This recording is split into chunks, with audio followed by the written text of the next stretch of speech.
an Armenian girl born into a family of a teacher and a military worker, which means that expectations and labels were following me my whole life. At home, there were no strict rules, but there were very clear expectations. From my mom's side, be perfect, be disciplined, and be the example. From my dad's side, be strong, don't break, and don't show weakness. No one ever told me this is who you must become, but I heard it anyway, in the way I was praised and in the way I was corrected. At school, it did not stop. As a daughter of a teacher, I was expected to do well, to be quiet but also be active, to stand out but not too much, to speak but never say anything wrong. And this taught me something very dangerous, that being myself is risky, but fitting into a label that's safe. So I learned how to manage that skill. I learned when to talk and when to stay silent, how to read people, and how to sense what is acceptable in every moment. I didn't just behave well. I adapted. I became exactly what was needed in every room that I entered. And people loved me for that. Oh, she's such a good student. She's so responsible. She always does the right thing.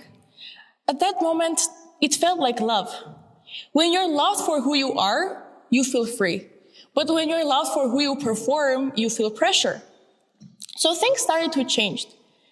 Those labels stopped feeling like compliments anymore.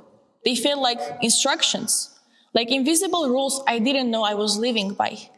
The thing is, society doesn't control you by force. It controls you by label. It gives you a role and watches if you're going to stay in it. And the worst thing is, we help those labels. Because once we are labeled strong, we stop showing when we are exhausted. Once we are labeled responsible, we don't just avoid failure. We fear it because it doesn't feel like a mistake. It feels like breaking the label. Once you're labeled the good girl, you don't just follow the rules. You stop questioning them. You stop asking, who do I want to become? And you start asking, how do I stay what they expect me to be? So I stopped becoming and I started performing the strength, performing the perfection, performing the exact version of myself that made other one comfortable.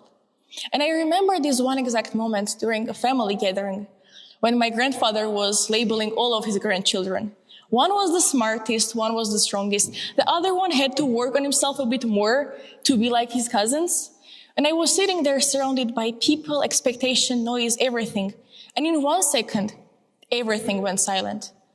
Not around me, but inside me. And this thought appeared that, what if I stop performing? What if I step out of the label? Will anyone still recognize me?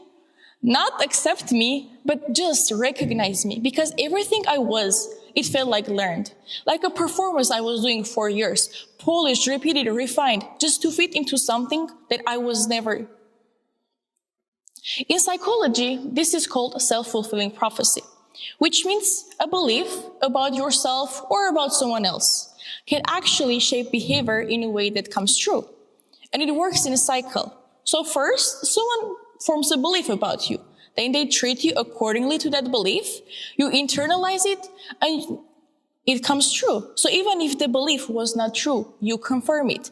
And it is way worse when the label or the expectation is negative. There is one very famous study called Pygmalion effect that you might have heard of, when teachers were told that certain students were high potential, but those students were chosen randomly.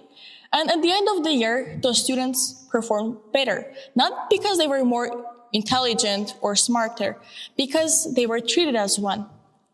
More attention, more belief, more practice. So at the end, they became what was expected of them. Now think about this outside of classroom. What happens when we label the person? Smart, intelligent, slow, difficult, anything. Me and my friend, we started a project called Blind Math in a special school for students with disabilities. We wanted to teach them mental arithmetics using special abacus specifically made for students with disabilities. And not only just visual impairment, but also autism, learning difficulties, and any other challenge. We were super excited. We believed in our idea, so we went to the school director to propose it. She listened to us, nodded, and said, "Yes, this is a great idea. We have some smart students in this grade that will be great for your project." And the word smart just created a boundary. Because we told her, we don't want only the smart students. We want everyone, not the ones that are seen capable, but the rest as well. She looked at us and said something very honest. Well, I don't think they will be capable of it.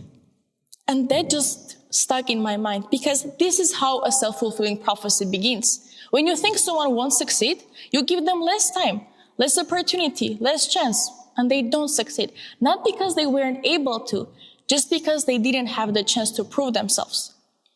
And it didn't stop here. Every time we would go to school to teach, teachers were whispering, maybe not this student. She won't be able to do that. It's too hard for him. And our answer was always the same. Let them try. At the beginning, it was messy. Some students struggled, some needed more time, some didn't follow the instructions their usual way. But we didn't remove them. We adapted ourselves. We changed the way we explained or the way we thought, but we never lower our expectations. And by the time things started to shift, the students who were labeled difficult started enjoying the classes. The students who were labeled excluded started participating. The ones who were labeled incapable, they started to enjoy the process and actually learn. Nothing about them changed. What changed what was expected of them. There is a famous quote by Johann Wolfgang. Treat people as if they were what they ought to be, and you help them become what they are capable of becoming. But society often does the opposite. It treats people based on what they assume they are and keeps them there. And this is not only about school, it's about all of us, because we all do the same thing in our lives.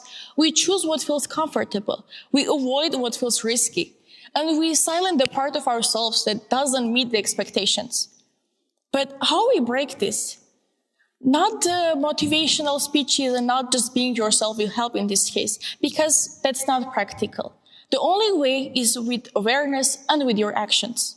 So first, identify the label that you are living inside.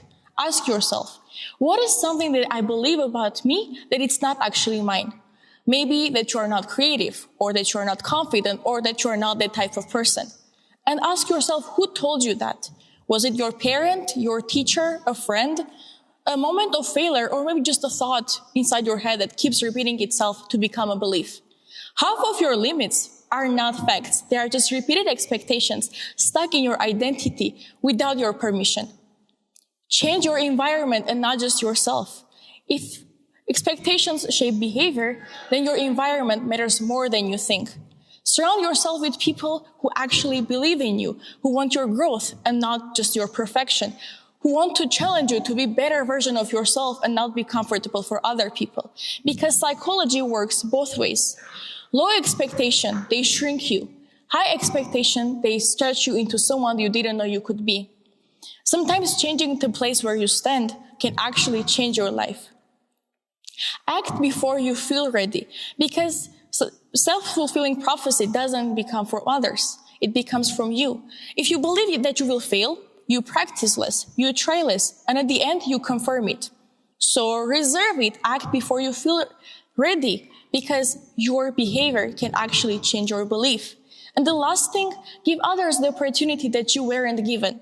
Remember all the times that someone doubted you or didn't give you the opportunity to prove yourself and be different. Don't decide for others what they are capable of doing. Let them try. Because the most powerful thing that you can do is believe in someone else, especially when others don't do. And by doing that, you don't only help them change their lives, you become part of it. Think about it. How many abilities were hidden just because someone was labeled too early? How many people are behind because not because they failed, but because they weren't given the opportunity to try? How many people's life is moving slower because they're waiting for the approval? Most of us, we don't need the confidence or the courage. We are just waiting for approval. And this is how our society shapes us.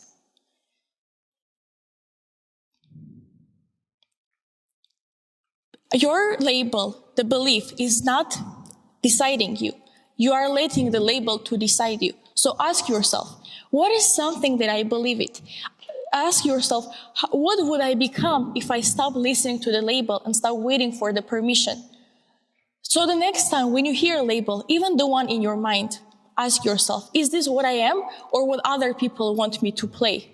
Because you are not here to play a role. You are here to choose one. Thank you.